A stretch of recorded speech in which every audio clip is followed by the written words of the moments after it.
6h39 sur RMC et RMC Découverte. Bonjour Alain Boer. Bonjour Apolline de Malherbe. Merci d'être avec nous en direct sur RMC. Vous êtes professeur de criminologie au Conservatoire national des arts et métiers, New York et Shanghai. On va revenir avec vous sur cette violence qui s'installe, mais d'abord les faits avec vous, Louis Amar. Louis, un climat de violence assez général. Oui, c'est ce que le ministre de l'Intérieur, Gérald Darmanin, appelle l'ensauvagement de la société. Le mot avait fait polémique. 3 personnes ont par exemple été violemment agressées cet été pour avoir réclamé à d'autres le port du masque. Un chauffeur de bus en est mort, c'était à Bayonne.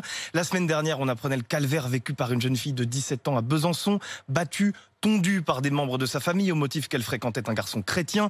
On peut aussi se souvenir des incidents qui avaient éclaté à Dijon en juillet entre bandes rivales. Et puis à ces violences s'ajoute la défiance envers l'autorité de l'État. Apolline, les refus d'obtempérer ont progressé de 5% en 2019 par rapport à l'année précédente. Les policiers et gendarmes en ont recensé 24 000, soit un toutes les demi-heures. Alain Boer, est-ce qu'il va falloir s'habituer à cette violence ? Est-ce que c'est une fatalité ? D'abord, on est toujours face à la violence entre deux extrêmes. D'abord l'amnésie et ensuite l'anomie. L'amnésie, c'est qu'on a toujours l'impression que la violence vient d'apparaître. L'histoire de la France en matière de violence est consubstantielle avec sa propre structuration.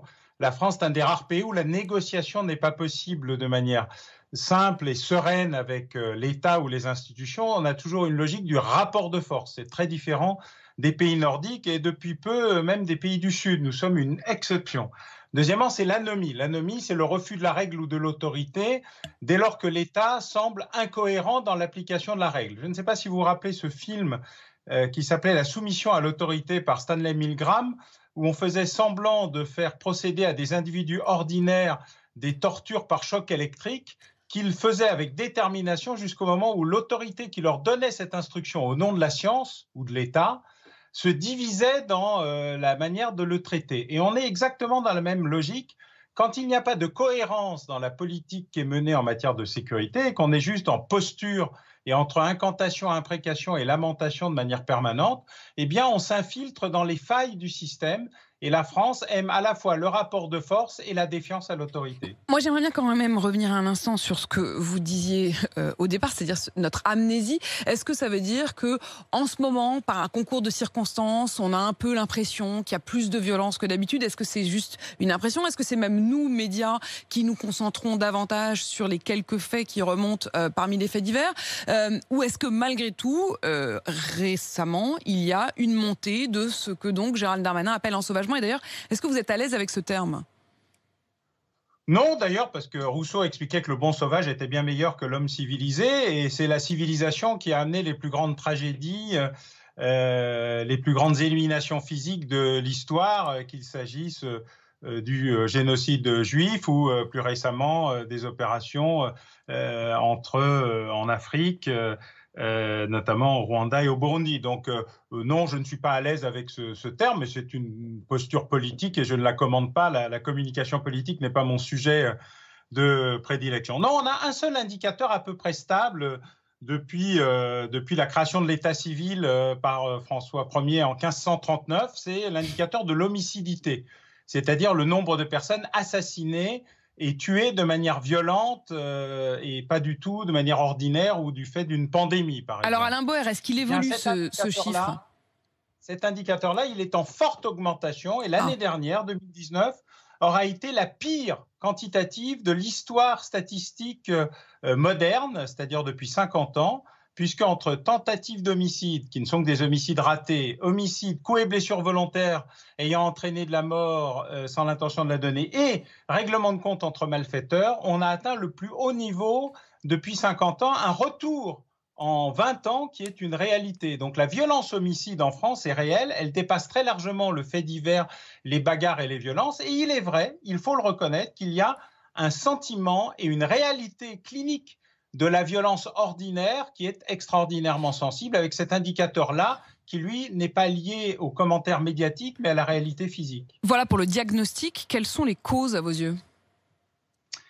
Il y en a plusieurs. D'abord, la défiance vis-à-vis de tout ce qui sont les systèmes de médiation et de règlement judiciaire. On ne fait pas confiance au système judiciaire. On le trouve lent, difficile, injuste, incompréhensible. Et deuxièmement, par le rapport de force. Le rapport de force, c'est quand une partie de la société considère que les injustices sociales, les injustices sociétales, qui vont des gilets jaunes aux problématiques de relégation ou de ségrégation, ne peuvent pas être traités de manière normale. On ne fait pas confiance à l'État pour les traiter et donc on prend les choses en main pour soi-même. On se fait justice soi-même, quoi, ce qui est précisément l'inverse de l'état de droit. On ne fait pas confiance à la justice ordinaire. Est-ce que, outre ces meurtres, ces homicides, ces violences individuelles, ce qu'on a le sentiment qui s'installe, mais là encore, pour moi, ça n'est qu'un sentiment et on voudrait avoir vos faits, est-ce qu'il y a aussi une violence collective qui revient régulièrement? Je pense en particulier aux débordements réguliers désormais après quasiment toute manifestation, et puis en particulier dimanche soir les débordements du PSG, c'est-à-dire qu'on gagne ou qu'on perde, il y a quasiment systématiquement débordements. Est-ce que ces débordements sont désormais inhérents à tout rassemblement? Ils sont inhérents à tout rassemblement en France. Il se trouve que la France, la grève c'est la fête et la manifestation c'est mécaniquement la violence, parce que la manifestation est un tournoi ou un duel organisé entre l'État et ses forces de sécurité et les revendicateurs ou les manifestants ou la société et son organisation sociale. Avant, il y avait un dispositif de régulation. C'était le service d'ordre central de la CGT, c'était le service d'ordre central de l'UNEF. Et donc, il est bon de se gausser de la disparition des forces sociales jusqu'au moment où on découvre qu'elles sont extrêmement utiles pour réguler la violence. Car s'il y a une violence dite légitime, qui est celle de l'État, il y a une violence sociale tout aussi légitime qui est celle de la société quand elle s'estime injustement traitée par l'État. Et aujourd'hui, on est dans une sorte de règlement de compte social général qui couvre à la fois les discriminations, la ségrégation, les injustices sociales et la défiance vis-à-vis de l'État, la défiance vis-à-vis de la presse, la défiance vis-à-vis des élus. Et donc, c'est un processus où la violence devient un régulateur en soi, faute d'autres régulateurs, c'est-à-dire d'individus ou d'organisations capables de transformer la violence en revendication politique. Alain Boer, vous parlez de la responsabilité de l'État sur l'égalité, sur l'évolution dans la société, la responsabilité de l'État aussi dans le maintien de l'ordre. Est-ce qu'aujourd'hui, ça veut dire que l'État est impuissant face au débordement? On a l'impression que du coup, systématiquement, on interdit. Alors, on interdit des zones, on interdit des rassemblements. Est-ce que c'est pas le signe d'un échec? C'est-à-dire quand on est obligé d'interdire, c'est qu'on n'arrive plus à contrôler la situation? Ben d'abord, notre culture n'a jamais permis de faire ça. Notre culture a toujours été l'imposition par l'État d'une décision centrale, hiérarchique, monarchique. Il y a très peu de discussions, de négociations. Nous ne sommes pas un pays protestant et nous ne sommes pas un pays du Nord. Nous sommes ce que nous sommes et il faut faire avec. Le deuxième sujet, c'est qu'on a plutôt, pour l'instant, je le crois, une excellente coordination et cohérence entre les différents services de police et de sécurité, mais il faut que l'ensemble du dispositif soit cohérent du début à la fin.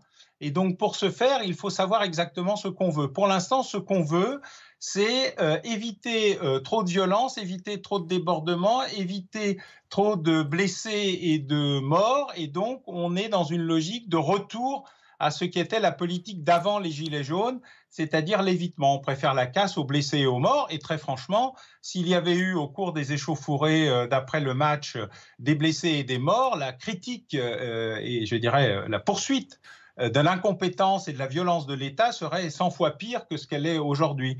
Donc chacun est à la godille entre deux extrêmes, qui est pas trop de casse, pas trop de blessés. Vous parlez de cette perception. À 6h47 sur RMC, vous êtes nombreux à nous écrire ce matin pour réagir à ces débordements. Charles? Oui, sur la page Facebook Apolline Matin, beaucoup de commentaires qui vont tous dans le même sens. Que ce soit Daniel, David, Véronique, qui posent tous une question. Que font les parents? La question de l'éducation des délinquants de plus en plus jeunes, des dizaines de mineurs interpellés, notamment dimanche soir. Et donc, Alain Boer, oui, c'est ces internautes qui se demandent, est-ce que c'est pas là que le bas blesse, cette question de l'éducation? C'est plus une question de l'autorité. C'est exactement la même question. L'autorité parentale, elle est autant mise en cause que l'autorité étatique ou l'autorité judiciaire ou l'autorité académique même. En la matière, le problème des parents, c'est qu'ils ont été licenciés par leurs enfants, notamment les 13-18 ans qui ont trouvé une forme d'autonomie sociale, à la fois par leur vie propre au bas des tours, leur réalité physique en matière de bande, la bande n'étant pas systématiquement un gang, et puis dans leur affrontement avec l'autorité comme affirmation de leur propre identité. Mais effectivement, la réhabilitation du rôle des parents, et notamment dans les familles monoparentales. La capacité à redonner de l'ordre est un élément majeur. Je ne voudrais prendre qu'un seul exemple très rapidement. La pire des sanctions dans le système scolaire en France, c'est l'exclusion du système éducatif. La pire des sanctions dans les systèmes scolaires du Nord, c'est l'obligation de revenir à l'école et d'y travailler pendant le week-end et les vacances. À votre avis, qu'est-ce qui marche le mieux ? Évidemment, posé comme ça, on voit bien qu'on n'a pas du tout la même approche. Alain Boer, sur cette question d'ailleurs de l'éducation et des mineurs, quand on regarde le chiffre, il y a eu 158 personnes qui ont été interpellées, placées en garde à vue après les débordements autour du match de dimanche soir, dont une quarantaine de mineurs. Sauf que ces mineurs, qu'est-ce qui se passe ensuite ? Est-ce que ça pose pas aussi la question de la réponse judiciaire? Quelle est la suite après une interpellation? On a quand même l'impression qu'à chaque fois on nous donne les chiffres de l'interpellation, mais qu'on ne sait pas ce que ces interpellés deviennent. Ensuite, dans 2-3 jours, vous aurez une dizaine de poursuites probablement, puisque c'est le taux moyen, c'est 10%. Alors, d'abord, les mineurs, ça dépend quel âge ils ont. Entre 13 et 18 ans, on n'est pas traité de la même manière par le système judiciaire. Ensuite, parce que le système judiciaire, entre trop et pas, il ne sait pas faire. Nous avons un système judiciaire qui est marqué par la prison pour tout et pour tous, qui évidemment ne sert à rien, et donc qui s'adapte en fonction de circonstances, de complications diverses, d'adaptation, du fait qu'il faut donner une deuxième chance, ce qui est assez normal. Une 117e, ce qui arrive parfois, est peut-être un peu exagéré. Et donc, le système essaye de s'adapter avec en plus une forte pesée du remords colonial. C'est-à-dire, on s'est mal comporté avec les parents et les grands-parents d'une partie des jeunes issus de l'immigration, mais qui sont français. Et donc, on ne sait pas très bien comment les traiter parce qu'on considère qu'ils ont une sorte de droit à la réparation qui peut passer aussi par la casse. Et donc, il y a une idéologie à l'intérieur du dispositif judiciaire qui pose un certain nombre de problèmes. Mais là aussi, c'est la cohérence d'ensemble. Il est très rare, par exemple en France, d'avoir un séminaire de politique judiciaire où policiers et magistrats se parlent. Pour l'instant, ils s'insultent et ils se regardent en chien de faïence, les uns traitant les autres de fascistes et les autres de laxistes. Le fait d'avoir des politiques pénales cohérentes rendrait le système cohérent. On n'a pas besoin de nouveaux textes, de nouvelles lois ou de nouveaux dispositifs. On a besoin d'une meilleure application. La question, c'est donc l'application. Merci beaucoup.